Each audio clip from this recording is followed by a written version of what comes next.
Please divorce me now. What? Something triggered me to take Hannah to the hospital, where the doctor's shocking statement left me astonished. After learning the details, I was furious and devised a revenge plan. I will always protect Hannah. I vowed to protect the exhausted Hannah and, with the help of an ally, showed hell to the person causing her suffering. My name is Allie Scott. I'm a 35-year-old entrepreneur. My business mainly involves running an apparel company, but I also dabble in restaurants, cosmetics brands, and recently, advertising agencies.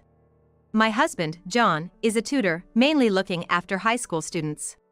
He has a daughter named Hannah who is in high school. She is his child from his previous wife, who ran off with another man, leaving John to take care of her. Hannah just graduated from middle school and will be a high school student this spring. At 15, she seems mature for her age and shows a keen interest in my work, actively asking about what I do and the satisfaction it brings. Every time Hannah asks me something, I am impressed by her eagerness to learn. Did I ever think about my future this much when I was in high school? If the younger me saw Hannah, she would have been overwhelmed by her enthusiasm. Having become a family with these 2 months have passed. Hannah, now attending high school, seems to enjoy her days, often sharing school stories during our meals together. John, on the other hand, is more of a listener and seldom talks about himself. While it's not good to talk too much about oneself, I sometimes feel lonely wishing he would share more. However, we married because we don't unnecessarily interfere with each other. For me, busy with my days, prying would be a waste of time. Most men who approached me after I started my company were after my money. Annual income, business secrets, the brands of accessories I wear. All they talked about was money, which I found tiresome. Then I met John. Unlike others, he first asked about my hometown and memories from my student days. Perhaps it helped that we were both from Alabama. Being from a rural area of Colorado and him from a more urban part, we had different experiences during our youth, which made for nostalgic and engaging conversations. From there, we hit it off. As we began to meet more frequently, John opened up to me about Hannah, and I developed a good impression of him. Honestly, I think Hannah needs a mother. I grew up with brothers only and had little interaction with women. There are many times I don't understand the feelings of a girl her age, and I often find myself at a loss on how to connect with Hannah. This made me want to be there for John. However, I had never raised a child before and didn't think I could become Hannah's mother. But it didn't have to be a motherly role. If I could be a place of comfort for John and Hannah, I was more than willing to live with them. With this thought, I resolved to face life with Hannah, who reciprocated my feelings. Thanks to this, when Hannah graduated from middle school, John and I got married. Hannah, crying tears of joy, congratulated us. "From now on, I'd rather have you as a sister than a mom. I want to be with Allie." At our wedding, Hannah, holding a bouquet, expressed her wishes to me. Moved by her feelings, I resolved to do my best. Unbeknownst to me, something was amiss. It was when John remarried and Hannah was on summer break. John started to make more time to spend alone with Hannah. "You have work, don't you? I'll take Hannah out so we won't be in your way." Wait. I thought Allie was coming too. As a CEO running multiple companies, my days were hectic. There were days I wouldn't return home, and when I did, I was glued to my home PC, swamped with work. Finding a few hours a week to spend with my family was a challenge. John often left the house with Hannah, considering my workload. At that time, I believed he was just being considerate. "I'm sorry, Hannah. I want to join you, but I just can't get away from work right now. The day after tomorrow, I've booked a table at your favorite restaurant, so let's have dinner together then." Allie, is it absolutely impossible? John had suggested a family outing the day before. But when work came up at the last minute, forcing me to cancel, I explained this to Hannah, who looked at me anxiously. Normally agreeable, she clutched at my sleeve that day, unusually shaky and fearful. Her expression was scared, and in a voice so faint John couldn't hear, Hannah seemed to be pleading for help. Concerned, I gently placed my hands on her shoulders and spoke softly. "What's wrong, Hannah? Is there something? Come on, Hannah. We shouldn't take up too much of Allie's time, should we? Let's go. Dad's going to take you somewhere really special today." Hannah's unusual fearfulness caught my attention, and just when I tried to inquire about the situation, John interrupted me and firmly pulled Hannah's hand, heading towards the entrance. Hannah seemed like she wanted to say something to me, looking back with a sense of reluctance. Ultimately, I couldn't speak with Hannah that day because they returned home late at night. Whenever I tried to find a moment to talk to Hannah, John oddly would start talking, seemingly keeping her away from me. It was the first time I felt he was deliberately distancing her from me. A month passed. Work settled down, and I had more time at home. I decided to take over the household duties to make up for the time I couldn't spend with my family right after getting remarried, and that's when I noticed something off about Hannah. Thanks for the meal. It's natural for a girl her age to be conscious of her figure and pursue beauty, but her lack of appetite was concerning. She used to eat a normal amount before graduating from middle school. Now, she hardly touched half of the food I prepared and couldn't even finish a single bowl of rice. Not to mention her complexion looked pale. Worried, I brought this up to John. Hey, don't you think Hannah's a bit too lacking in appetite? She seems to have lost some weight since we last saw her. Have you heard anything about her feeling unwell or being troubled by something at school? You're worrying too much. Maybe it's this: she liked my cooking so much that she doesn't find your food appealing? I was taken aback by John's response. Allie, even before we got married, you never cooked for Hannah, right? I've always been the one taking care of the household. Now that your work has calmed down, you're trying to play the mother, which might not sit well with her, especially if she's in her rebellious phase. His words were incomprehensible to me. There are things you should and shouldn't say, even if you've had a drink. Besides, it was John who insisted I prioritize my work over household chores. And now he's implying that Hannah's condition is my fault? His words filled me with unease. I'll take care of Hannah and the household, so don't worry. He had said when we got married, encouraging me to make that choice. It was unfair to hear such things now, given that assurance. It was utterly disappointing. Well, I think it's just typical teenage rebellion. Just leave her be for now. Didn't you go through a phase like that, Allie? Sometimes, it's better for the kids if the adults don't fuss over them too much during these times. While I couldn't agree with John's dismissive words, I did recall my own teenage years when I didn't want my parents nagging me. I understood what he meant, but it didn't make the situation any less frustrating. But Hannah's recent behavior and attitude didn't seem to match my own teenage defiance. Even trying to have a serious conversation with John turned out like this. So, after Hannah got out of the bath, I decided to visit her room. Hannah, can I talk to you for a sec? What?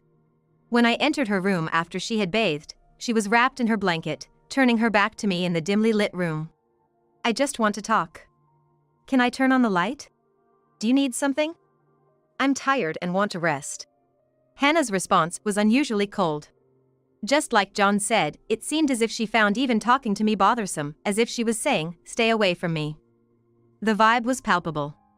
But I'm an adult. I'm used to dealing with difficult clients at work. I won't be easily discouraged by such an attitude.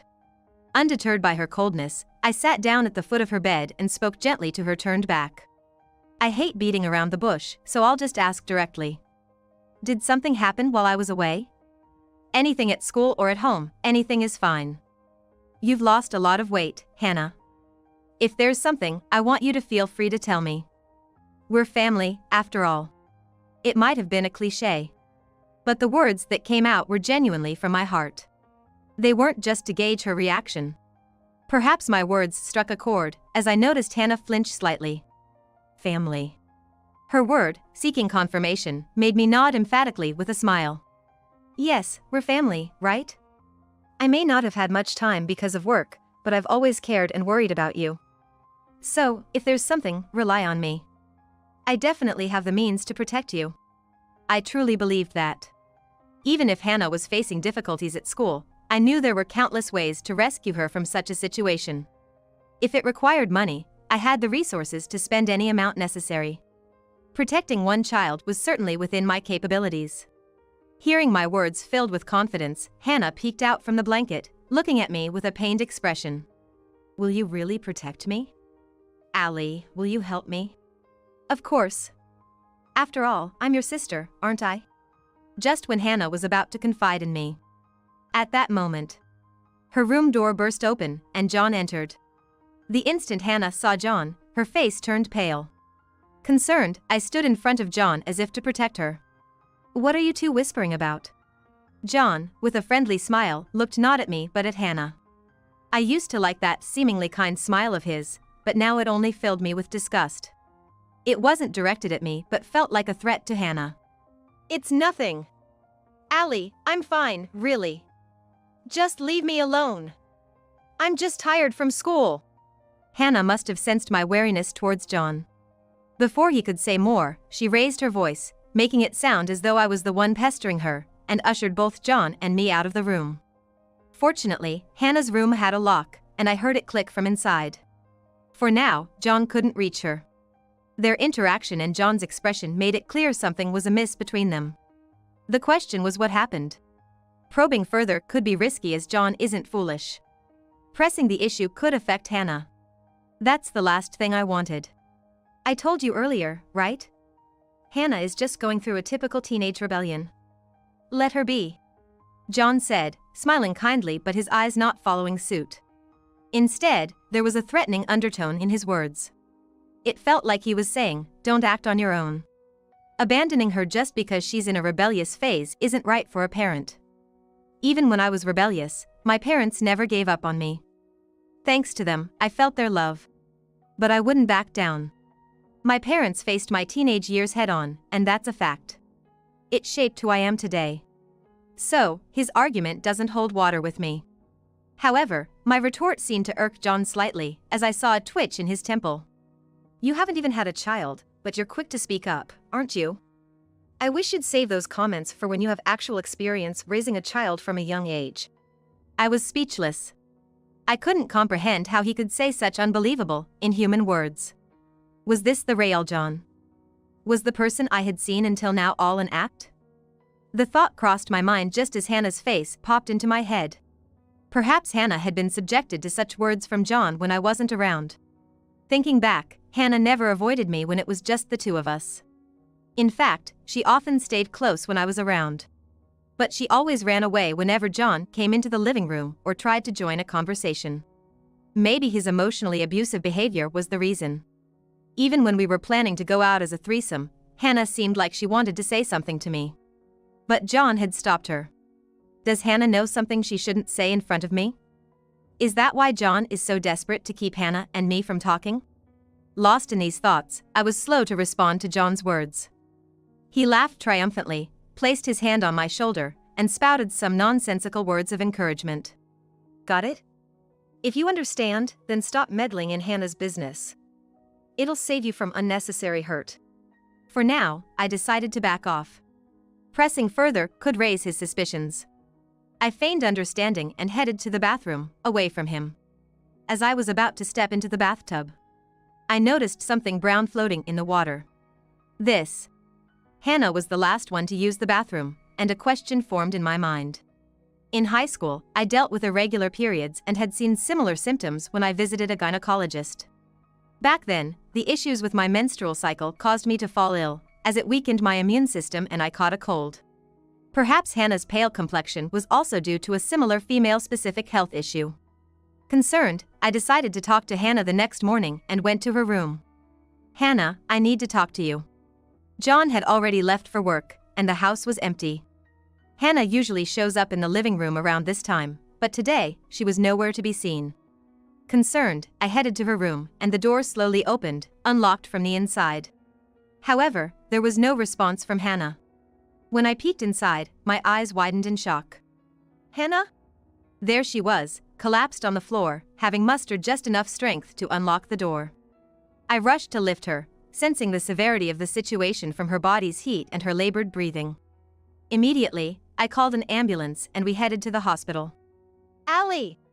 The hospital we arrived at was a large one, run by my sister and her husband. My sister is a gynecologist there. And my brother-in-law is a doctor specializes in internal medicine, well respected in the community. There are symptoms of joint pain due to high fever, so it's likely a viral cold. But I'm concerned about the brown liquid you mentioned in the bath, so it's best she also sees a gynecologist. I've arranged for that, so please head to the gynecology department," my brother-in-law said, quickly facilitating Hannah's examination. During the checkup, a troubling issue came to light. Allie, come here for a moment.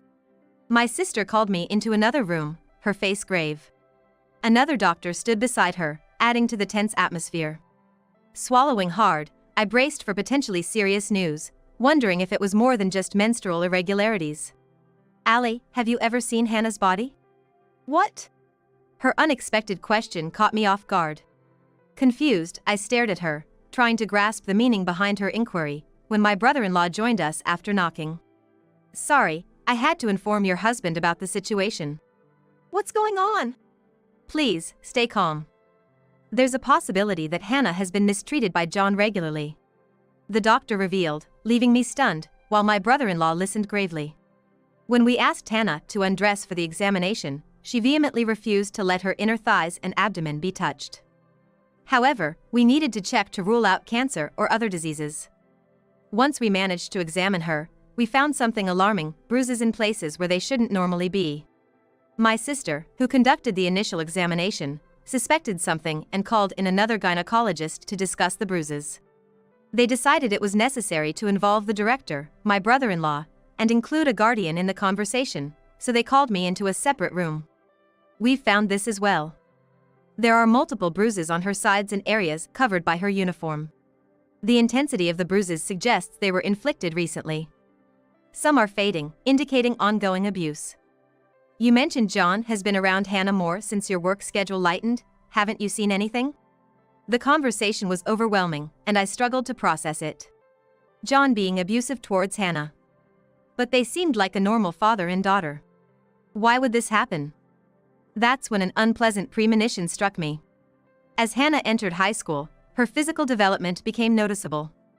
She matured into a womanly figure. Even I noticed how adult-like she's become. I hate to think it, but if John started seeing her not as his child but as a woman? I pondered my sister's words, horrified by the implication. And if what I imagined was actually happening? The mere thought sent chills down my spine. Sensing my distress, the doctor gripped my shoulder, looked at me intently, and said, Allie, you need to divorce him now. What? The doctor's earnest eyes confirmed the seriousness of her statement. Hannah is likely suffering terrible abuse from John. It's unforgivable to do this to one's own daughter. We'll report this to Child Services and can even alert the police if necessary. Later, my sister shared that she had suffered from poor treatment by her parents. It is why she couldn't remain detached and became emotional. The firm grip on my shoulder conveyed the urgency and sincerity of their words. Is it okay to leave Hannah in this situation? No, it's absolutely unacceptable. Please, help me. I want to protect Hannah. Everyone nodded in agreement, and we devised a plan to safeguard her. I'm home. For now, I returned home while Hannah stayed in the hospital. Given the viral infection and signs of dehydration, my sister and her husband arranged for her admission to ensure her safety. Unaware of everything, John returned home at his usual time. He was puzzled by Hannah's absence. Huh? Where's Hannah? Hasn't she come back yet? Hannah's in the hospital. She collapsed from a high fever today. What? Naturally, he was shocked since I hadn't informed him about any of it beforehand. When I relayed only the details of Hannah's condition, John seemed relieved. I also mentioned that she might be discharged tomorrow if her fever subsides and her condition stabilizes, to which John forced a smile, trying to appear like a good husband. So, she might be discharged tomorrow. That's good. If you're off work for this, you should go back tomorrow, right? I'll take the day off and pick up Hannah. There's no need for that. What? At that moment, the doorbell rang. Who is it at this hour? John, likely curious about my earlier statement, wanted to inquire further, but the insistent doorbell interrupted him. Annoyed, John checked the monitor and saw two men in suits standing outside. Who might you be? Sorry to disturb you at this late hour. We're from the Child Welfare Office. Child Welfare? At the mention of child welfare, John visibly panicked. While observing his reaction, I headed to the door and let them in. Sorry for the intrusion. We received a call from the hospital today about a resident here, Hannah Scott, and wanted to discuss her situation. One man looked stern, clearly a no-nonsense type, while the other explained the situation softly, greeting to John as we led them into the living room. Child welfare here for my daughter. What could be the issue? John was clearly unnerved by their presence. If there were no problems, he wouldn't be sweating like this. His reaction made it obvious he had done something to warrant a visit from child welfare. He must have threatened and silenced Hannah, warning her of worse consequences if she spoke up. He must have been using those words to deter her. So their unexpected arrival was completely unforeseen for him. Even though Hannah had been to the hospital, she must have managed to cover things up. He was so complacent that he didn't show any signs of panic when I spoke. "Oh, your husband seems to have no clue." Clue? Who would expect child welfare to visit over their daughter? Has something happened to Hannah? There's been nothing unusual at home. If anything, it must be school-related. My wife and I are on good terms. There are no issues in our home. It's said that liars often talk too much, and John's words were a perfect example. He was trying to divert the conversation, acting as if he was oblivious to the whole situation. To shake him further, the soft-spoken man presented a document. "Is that so? Then you wouldn't know about these bruises on Hannah's body, would you?" The moment the photos were shown, the color drained from John's face. He hadn't expected child welfare to know so much, thinking they wouldn't visit without a reason. His sweat was visible, and his breathing became noticeably erratic. It was clear this wasn't the reaction of someone ignorant of the situation. "Do you think we came here without any thought, Mr. Scott? We've received a report from the hospital, and we've already spoken with Hannah herself. If you continue to lie, it will only make your situation worse." The professional man pressed. They must be accustomed to handling situations like this. Overwhelmed, John blurted out in panic. "There's no evidence I did this. Maybe someone at school did it, or maybe my wife." "Yes. You've been going into her room recently. What did you do to her?" Cornered, John stood up, trying to shift the blame to me. It was astonishing how poorly he was handling the situation, inspiring more disgust than anger. Any feelings of sadness had long since vanished, replaced by sheer disbelief that left me with no desire to even speak. "Enough!" the stern man commanded, his authoritative tone making John falter and sit down abruptly on the floor. Intimidated by those commanding words, John's knees buckled, and he collapsed to the floor, looking up at the stern man from his seated position. "You had a chance here, Mr. Scott, but instead of confessing, you've turned against your wife, trying to save yourself. Realize the gravity of your actions." "What do you mean?" With that, I showed John Hannah's hidden diary, possible audio evidence, and a video on my phone. "This. Hannah spoke to us at the hospital, crying. She revealed how you threatened and abused her, warning her not to consult me or I'd suffer the same fate." Afterward, I attempted to visit Hannah in her hospital room. Fortunately, thanks to the four, she seemed a bit better and honestly shared everything with me.